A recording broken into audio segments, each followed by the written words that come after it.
Di 5 menit pertama saja kita sudah bisa menangkap kalau Selena Gomez adalah musuh terbesar dirinya sendiri.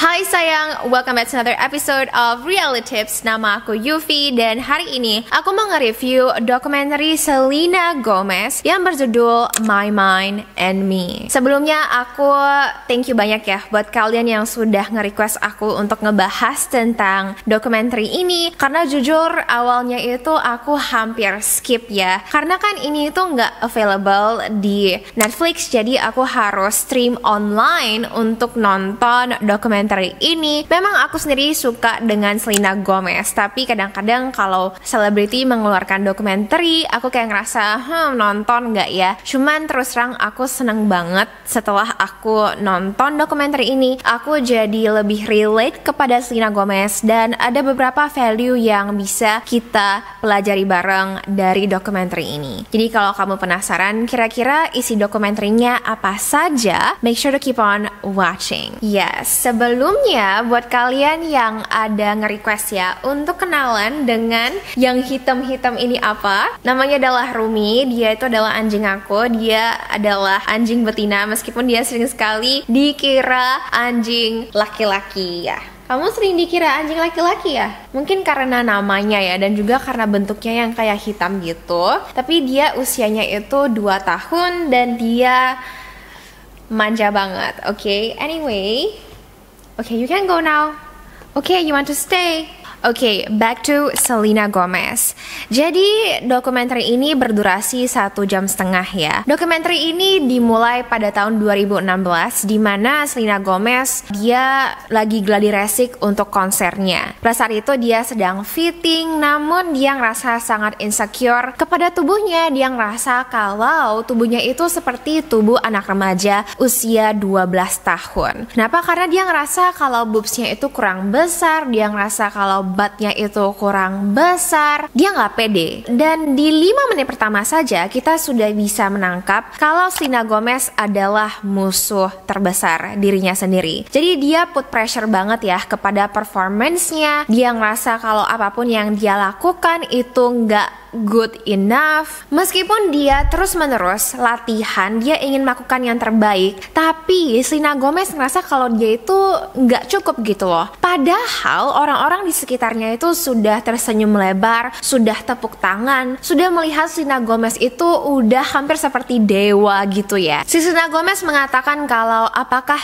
John suka nggak ya dengan performance aku. John ini adalah CEO dari Interscope Records. Ini adalah label musik Selena Gomez. Dan di cuplikan selanjutnya Selena Gomez menangis ya. Dia bilang kalau kenapa sih orang gak ngerasa aku itu enough gitu loh, tanpa aku itu diasosiasikan dengan artis lain, aka Justin Bieber. Jadi pada saat itu Selena baru saja putus dari Justin ya. Dan meskipun dia tidak begitu membahas tentang Justin Bieber di dalam dokumenterinya, tapi kita bisa melihat kalau tampaknya Selena Gomez ini sangat terefek banget dari putusnya hubungan mereka berdua. Nah, di cuplikan selanjutnya yang aku notice itu adalah si Selena Gomez mengatakan kalau dia menderita penyakit lupus. Jadi di dalam dokumenterinya, sesaat sebelum Selena Gomez akan perform on stage, dia itu memakai alat untuk mengukur blood pressure ya. Dimana ketika hasilnya keluar itu 109. Nah, Selena Gomez mengatakan kalau misalnya angkanya itu mencapai 150, maka dia beresiko untuk menderita penyakit stroke. Kasian banget sih, memang aku sangat simpati melihat Selena Gomez yang dia sudah baru putus dan tampaknya dia sangat sedih sekali tentang hubungannya itu. Dan tidak lama kemudian dia terdiagnosa penyakit lupus. Ini adalah penyakit autoimmune disease, dimana tampaknya ini juga sangat mengefek performance Selena. Dia tidak boleh terlalu capek ya. Nah, di cuplikan selanjutnya Selena Gomez mengumumkan kalau setelah dia touring di 55 lokasi, terpaksa dia harus menghentikan touringnya, dia harus cancel karena dia menderita penyakit depresi dan juga anxiety. Kita lalu melihat Teresa, yaitu mantan asisten Selena Gomez, yang mengatakan kalau Selena Gomez seringkali mengatakan kepada dia kalau si Selena itu nggak mau hidup lagi lagi. Dia sudah capek dengan semuanya. Ini sangat menyedihkan banget ya, karena kita bisa melihat kalau Selena Gomez pada saat itu sangatlah cantik, sangat sukses. Kenapa dia nggak mau hidup lagi gitu? Fast forward tahun 2017, dimana karena penyakit lupus Selena Gomez semakin parah, mau nggak mau dia harus mendapatkan transplant ginjal. Dan untungnya mantan temannya si Francia Raisa itu ingin mendonasikan satu ginjal untuk Selena Gomez. Namun sayangnya setelah operasi ginjal tersebut, entah ada drama apa, tapi Francia sudah bukan lagi teman Selena Gomez. Jadi selama dokumenter ini, Selena Gomez sama sekali tidak mewawancarai Francia. Francia sama sekali tidak ngomong di dokumenter tersebut. Setahun kemudian, Selena Gomez selalu dikabarkan kalau dia harus check-in ke rumah sakit jiwa sebanyak 2 kali. Alasannya adalah karena Selena Gomez menderita penyakit depresi dan juga anxiety. Nah, setelah dia check out dari rumah sakit jiwa, dokter lalu mendiagnosa Selena Gomez menderita penyakit mental bipolar disorder. Ya, aku udah cantumin ya apa penyakit bipolar disorder ini. Tapi yang jelas Selena Gomez mulai mengkonsumsi obat untuk membantu mengontrol penyakit bipolar disordernya. Di dokumenter ini juga kita bisa melihat ada banyak sekali cuplikan Selena Gomez ketika dia masih kecil. Dia kelihatan sangat cute banget, dan Selena Gomez menceritakan masa kecilnya di mana kebanyakan dia itu diasuh oleh kakek dan juga neneknya karena ibunya adalah seorang single mom. Akhirnya di tahun 2020 ya, Selena Gomez bisa move on dari putusnya hubungannya dengan Justin Bieber, di mana Selena Gomez selalu menulis lagu yang booming, lagu yang viral yang berjudul Lose You to Love Me, yang Selena Gomez tulis hanya dalam 45 menit saja. Selena Gomez mengatakan kalau alasan kenapa dia menulis lagu ini adalah karena dia ingin move on dari hubungannya dengan Justin Bieber yang pastinya membuat dia sangat sakit hati sekali. Karena kalau kamu lihat dokumenterinya ya, meskipun Selena Gomez itu sangat sukses dan segalanya, dia sangat tajir, dia dikenal oleh semua orang. Setiap kali dia pergi ke satu tempat, orang semua pasti akan minta foto, minta tanda tangan. Tapi Selena Gomez memiliki sebuah kesedihan. Kamu bisa lihat ya, kalau Selena Gomez itu kelihatan sangat capek sekali, dan meskipun dia tinggal di hotel terbaik, dia mendapatkan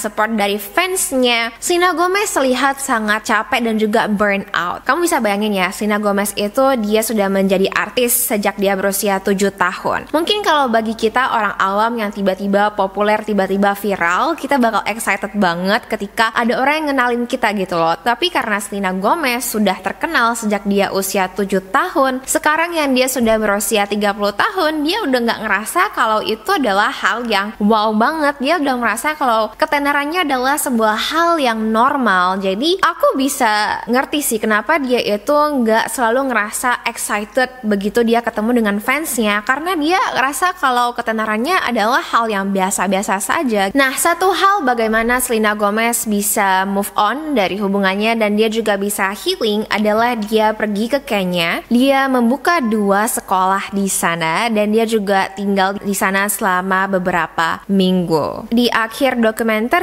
Selena Gomez memberikan sebuah nasihat yang bagus banget. Dia bilang kalau setiap orang itu pasti punya masalah, dan kalau misalnya kita punya masalah mental, itu kita tidak boleh lari. Harus kita lakukan adalah kita mengenali penyakit mental apa yang kita miliki, lalu kita hadapin, kita cari solusinya untuk bisa menyembuhkan ataupun mengontrol penyakit mental kita. Bukannya lari dan gak mau ngaku kalau kita itu punya penyakit mental. Menurut aku ini adalah nasihat yang sangat baik sekali ya. Bukan hanya orang yang memiliki penyakit mental saja yang memiliki masalah. Bagi kita juga, misalnya kita punya masalah dalam karir ataupun masalah dalam hubungan pertemanan, itu adalah satu nasihat yang baik sih ya, yang bisa kita follow. Kita bisa reach out kepada teman kita bisa ngebahas tentang masalah yang kita miliki, dan kita bisa sama-sama cari solusi. Nah, satu hal lagi yang aku sangat suka dari dokumenter ini adalah kedua, di mana Selena Gomez memberikan sebuah statement ya. Dia bilang, quote, "Apa yang sudah terjadi bukanlah apa yang akan datang," end quote. Jadi aku bisa relate sekali karena Selena Gomez sempat cerita di dokumenterinya di mana dia bilang kalau dia hidup di past gitu ya. Dia hidup di masa lalu. Dan kalau kamu punya penyakit anxiety atau depression, kamu pasti ngerti banget ya. Karena to be honest, aku sendiri dulunya itu aku punya penyakit mental depression dan aku dulunya itu tinggal di masa lalu. Oke, nggak banyak orang yang tahu tentang ini. I don't know why, tapi setelah aku nonton dokumenter ini, aku juga pengen speak up gitu loh. Aku pengen share tentang penyakit mental aku, dan aku dulu punya penyakit depresi. Dan aku adalah orang yang grateful banget ya. Tapi meskipun aku ngerasa grateful, ini tuh dulu ya perasaan aku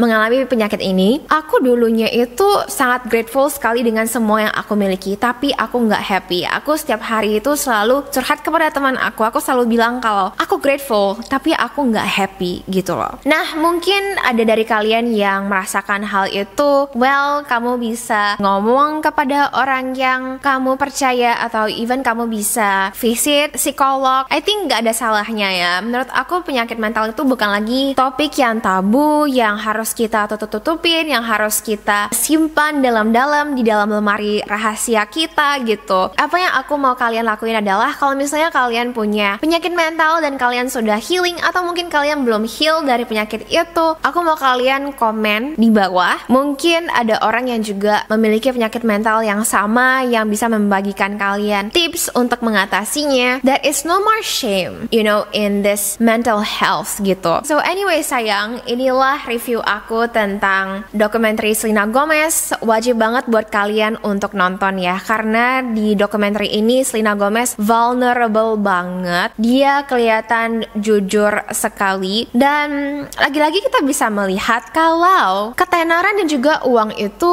bukan segalanya gitu loh. Karena bagi seorang Selena Gomez aja, dia nggak ngerasa dirinya itu cukup, padahal dari luar ya kita sudah lihat dia itu udah amazing banget, tapi dia sendiri tidak bisa melihat seberapa amazingnya dia gitu loh. Definitely lebih bagus daripada dokumenter Meghan dan juga Harry. Oh ya, aku juga mau kasih sedikit input tentang meninggalnya Twitch boss. Dia adalah seorang DJ yang dulunya itu sangat aktif di Ellen DeGeneres Show. Ada beberapa dari kalian yang nge-DM aku untuk ngebahas tentang dia. Well, si Twitch ini dia mengakhiri hidupnya sendiri ya, dan juga dia meninggalkan sebuah note. Itu adalah note sebelum dia meninggal gitu. Jadi sudah pasti kalau dia mengakhiri hidupnya sendiri, RIP ya, rest in peace. Dan kalau misalnya kamu lihat di Instagram dia, kamu lihat di setiap kali dia di interview, dia kelihatan sangat ceria sekali. Namun di dalamnya tuh dia depresi gitu, dalamnya itu dia stres. Jadi kalaupun kalian melihat teman kalian ya yang ceria sekali, yang selalu happy, namun misalnya suatu hari kalian melihat dia itu murung, atau kamu bisa ngerasa vibe-nya itu something is wrong gitu ya, I think kita semua wajib untuk tanya kepada teman dan juga keluarga kita apa yang bisa kita lakuin to make them feel better.